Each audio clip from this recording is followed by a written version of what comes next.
In today's gospel, it's a little bit difficult because one of the things is that Jesus not only gives the parable, but also interprets the parable. So, it's not like you're going to say, nope, I don't agree with that.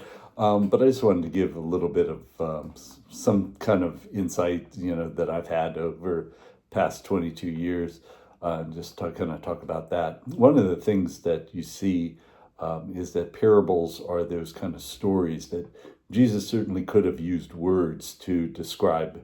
For example, he could have described the idea of that need for repentance, and so that importance of that, and not neglecting that, as he was talking to the Pharisees. But instead of doing that, what does he do? He uses the prodigal son to get across that point. Same too in this gospel. He could have said, this is the deal, that some people are going to have this, some this, some this. But instead, what does he do? He talks about the seed and the sower. And so one of the things about a parable is that it requires the person to enter into more deeply into the story. If you just listen to it, they would say, well, what is he talking about? Well, he's talking about some guy who's throwing seed, some really bad farmer, throwing seed all over the place. So that's one of the things about parables, is that it requires the person to enter into more deeply. But if they're willing to do so, they have that the richness of the parable, and they come to that understanding. So much easier again to think about the story, much easier to think about the prodigal son than indeed the words behind the prodigal son. So that's one thing. The other thing is that you have the person who's throwing the seed, casting it everywhere. Now, one thing about Israel is that you certainly wouldn't want to cast it everywhere. You would really want to be judicious about where you put it. But instead, what does he do? He casts it everywhere. So the people who he casts are a couple of things. One is that he casts to the people who fall in the path, and the devil comes and takes it up. And certainly, I've seen that. You certainly, in our lives, we've seen that situation where someone, is just really unopen, unwilling to enter into that gospel, unwilling to think about the gospel. You really can't talk to them about the gospel. They're completely closed off. So what do? We just continue to pray for them and continue, to hopefully plant those little seeds that bear fruit in time. But that's the one thing we do. The other thing that you see today a lot is people who have the issue of time. It's not that they've fallen away because they've somehow disagree with the church, but they're somehow just so busy. They have the kid who has to go to soccer practice, and the kid who has to go to field hockey practice, and all these things. And they're like, well, you only see me at Christmas and Easter, but it's okay because, when the kids get out of the house, I'll have more time to come and I'll be there. And so kind of deluding themselves into that situation. But really, when we think about it, what is it doing? It's really that nature abhors that vacuum. And so they'll continue to find other things to take up their time, find other things that they want. So again, that idea of, the things of this world, importance of that, and filling it up not with the things of God, but the things of the world.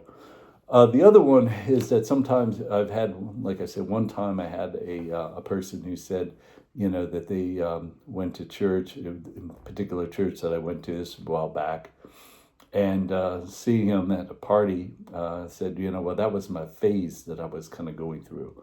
So that idea of Christianity kind of, maybe it can be, I want something, but the Lord didn't give it to me, or I want to make Christianity make me a good person, but again, maybe not so much what they want. So there's a essay by C.S. Lewis, and one of the things that I really enjoyed in seminary was I had an elective class in C.S. Lewis, which was really, really good class. I really enjoyed it. And in the essay, it's called Man or Rabbit. It's from God in the Dock, which is put out by Erdman Press. But it says this about Christianity, and I think that it's important. It says, will Christianity make you good? A great deal more than you ever wanted or expected. And the first bit of good you will do is to hammer into your head, you won't enjoy that the fact of what you've hitherto called good, about leading a decent life and being kind, it isn't quite the magnificent and all-important affair that you suspected. It will teach you, in fact, that you can't be good, not even for 24 hours on your own mortal efforts. And it will teach you that even if you were to be good, you still wouldn't have achieved the purpose for which you are created. Mere morality is not the end of your life. And then he goes on, C.S. Lewis, to say the following. He says, morality is indispensable, but the divine life that is given to us and which calls us to be gods intends us for something more in which morality will be swallowed up. We're called to be remade, all the rabbit in us to disappear, the worried, the conscientious, the ethical rabbit, as well as the cowardly and sensual rabbit.